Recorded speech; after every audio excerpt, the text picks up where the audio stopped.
દાહોદ શહેરના station road ઉપર થોડા દિવસો અગાઉ રખડતા પશુએ મોપેડ ગાડી લઈને જતા આધેડ વ્યક્તિને ટક્કર મારતા અને ટ્રેક્ટર નીચે આધેડ વ્યક્તિ આવી જતા તેનું ઘટના સ્થળે કમકમાટી ભર્યું મોત નીપજ્યું હતું.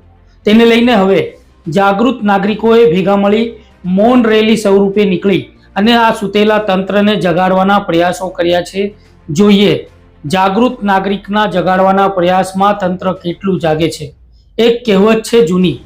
એક રાજા હતો, તેને વિચાર્યું કે મારા રાજ્યમાં રહેતી પ્રજા તાળીઓ પાડ્યા સિવાય બીજું કશું નથી કરતી, કોઈ પણ જાતની ફરિયાદ લઈને આવતી નથી. એટલે રાજાએ તેના વજીરોને બોલાવીને હુકમ કર્યો કે પ્રજા કોઈ પણ પ્રકારની ફરિયાદ લઈને આવતી નથી, એટલે એમનો પાણીનો પુરવઠો બંધ કરી દો. એટલે લોકો ફરિયાદ કરવાના બદલે કૂવા, તળાવ અને વાવડીઓમાંથી પીવાનું પાણી ભરીને લઈને આવતા હતા. રાજા પાસે કોઈ પણ નાગરિક ફરિયાદ કરવા ગયું નહીં અને રાજા પરેશાન થયો. બીજું ફરમાન કરવામાં આવ્યું કે રાજ્યની બહાર જતા કે અંદર આવતા માણસોને બે બે દંડા મારવા. તે મુજબ રાજ્યની અંદર આવતા અને જતા માણસોને બે બે દંડા મારવા માટે રસ્તા ઉપર રાજાએ બે માણસો રાખવામાં આવ્યા. સવાર પડતા રાજ્યની બહાર જવા અને અંદર આવવાની લાઈનો લાગી. લોકોએ બે બે દંડા ખાધા પછી પણ પોતાના કામે જવા લાગ્યા. રાજાએ પ્રજાને કોઈ તકલીફ પડે તો ફરિયાદ કરવા ફરિયાદ પેટી મૂકી. લાંબા સમય એક ફરિયાદ આવી. રાજાએ ફરિયાદ વાંચી. તેમાં લખેલું હતું, રાજાજી, તમે રાજ્યની બહાર આવવા જવા માટે બે બે દંડા મરાવો છો તેનો વાંધો નથી, પણ દંડા મારવા માટે માણસો થોડા વધારે રાખો તો લાઈનો ઓછી થાય અને પ્રજાને સરળતા રહે. પ્રજાને લાઈનમાં ઊભું રહેવું ન પડે, દંડા ખાઈ લેવા પડે તેવો ઘાટ દાહોદમાં પણ ઘડાઈ રહ્યો છે. રખડતા પશુઓને પાંજરે પૂરવા માટે નામદાર ગુજરાત હાઈકોર્ટે પણ કેટલીક વાર ટકોર કરી. ત્યારબાદ રાજ્ય સરકારે મહાનગરપાલિકાઓ અને નગરપાલિકાઓ માટે નોટિફિકેશન બહાર પાડી જણાવ્યું કે આ વિસ્તારોમાં રખડતા ઢોરનું રજીસ્ટ્રેશન ફરજિયાત કરવામાં આવે. રજીસ્ટ્રેશન વગરના ઢોરને જપ્ત કરવામાં આવે. આ ઉપરાંત મહાનગરપાલિકા તેમજ નગરપાલિકાએ પશુઓમાં ટેગ લગાવવાની કામગીરી કરવી પડશે. પરમિશન માટે નિશ્ચિત ચાર્જ ભરવો પડશે અને જાહેર રસ્તાઓ ઉપર ઘાસ વેચાણ અને પશુઓને ઘાસ ખવડાવવા ઉપર પણ પ્રતિબંધ લાદવામાં આવ્યો છે.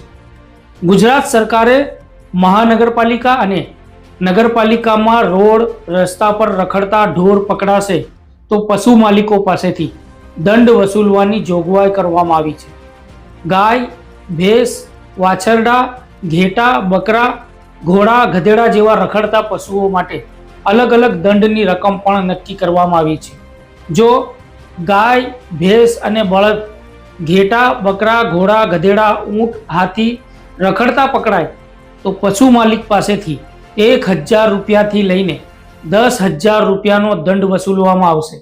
તેમજ જ્યાં સુધી તે સરકારી કબજામાં રહેશે ત્યારે દિવસ દીઠ ઘાસચારાના 200 રૂપિયાથી લઈને 1,000 રૂપિયા અને વહીવટી ચાર્જ પેટે 200 રૂપિયાથી લઈને 1,000 રૂપિયા ચાર્જ વસૂલવામાં આવશે.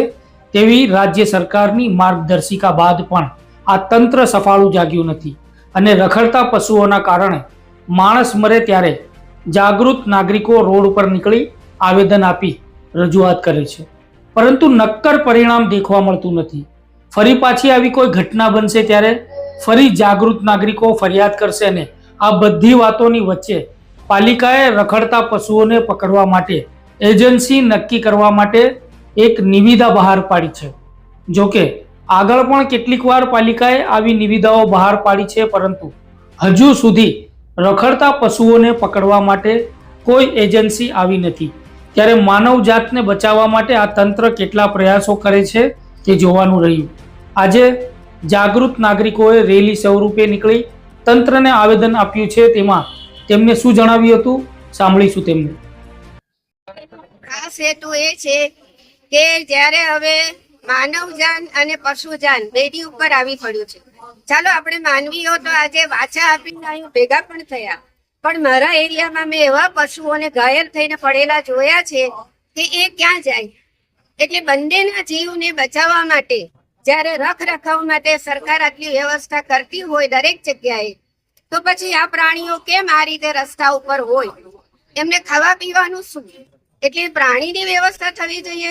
અને એ પ્રાણીઓ જ્યારે અથડાઈ જાય, કૂટાઈ જાય, શાળાએ જતા બાળકો એવા વિડીયો ફરી રહ્યા છે કે હવે પ્રાણીઓ પણ આ સમયમાં એટલા બધા એ થઈ ગયા છે, એમનામાં પણ એટલી બધી હવે એવી વૃત્તિ આવી ગઈ છે કે આપણે જોઈએ છે નાના નાના બાળકોને નોચી ખાય છે, અથવા મોટા હોય એને પણ આટલું બધું નુકસાન આવું પહેલા નહોતું.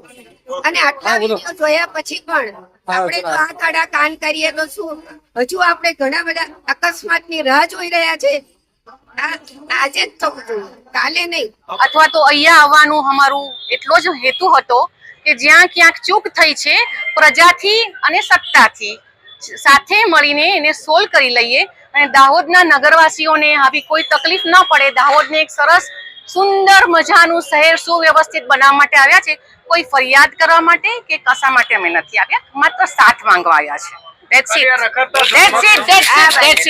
આજની રેલીનું ખાસ આયોજન જે કરવામાં આવ્યું હતું રખડતા ઢોર અને જે કૂતરાનો ત્રાસ છે. અગાઉ બી આગળ વારંવાર કમ્પ્લેન કરી હતી કે નગરપાલિકાથી લઈને આગળ ગાંધીનગર સુધી કમ્પ્લેન કરી હતી. આ તો હવે શું થયું કે પહેલા તો લોકો કઈ કહેતા નતા, પણ હવે મોત થવાનું ચાલુ થઈ ગયું. લોકો મરી રહ્યા છે રખડતા ઢોરના હિસાબે અને કૂતરાના હિસાબે. નગરપાલિકામાં બી આ વસ્તુ ખબર છે, ગ્રાન્ટ આવે છે, બધું ખબર છે, તો એનું કઈ બાજુ એ થાય છે? તો એનું કોઈ સોલ્યુશન કાયમ માટે આવવું જોઈએ ને. અમે એના માટે સોલ્યુશન લાવવા માટે અમે એ બાજુ નગરપાલિકાના અંદર આવેદન પત્ર ચીફ ઓફિસરને આપ્યું અને એને અમારે આશા છે કે હવે આ વસ્તુ થાય ના. નગરપાલિકાથી સાથ સહકાર અમારે જોઈએ. દુઃખદ ઘટનાઓ બનતી અટકે, અબોલ પશુઓની પણ તકેદારી રખાય, પશુઓ અને માનવ જાત બંને સલામત રહે તે પ્રકારની કામગીરી કરાય તેવી અમારા માધ્યમથી પણ તંત્રને અપીલ કરવામાં આવે છે. આ વિડીયોને લઈને આપ કોમેન્ટ બોક્સમાં જણાવી શકો છો. યુટ્યુબ ઉપર અમારી ચેનલને સબસ્ક્રાઇબ કરી બેલ આઇકન દબાવો. ફેસબુક, ઇન્સ્ટાગ્રામ ઉપર પણ અમારી ચેનલને લાઇક કરો, ફોલો કરો અને અમારા સમાચારોને વોટ્સઅપ ગ્રુપોમાં શેર કરો. ફરી મળીશું નવી નવી જાણકારીઓ સાથે. ધન્યવાદ.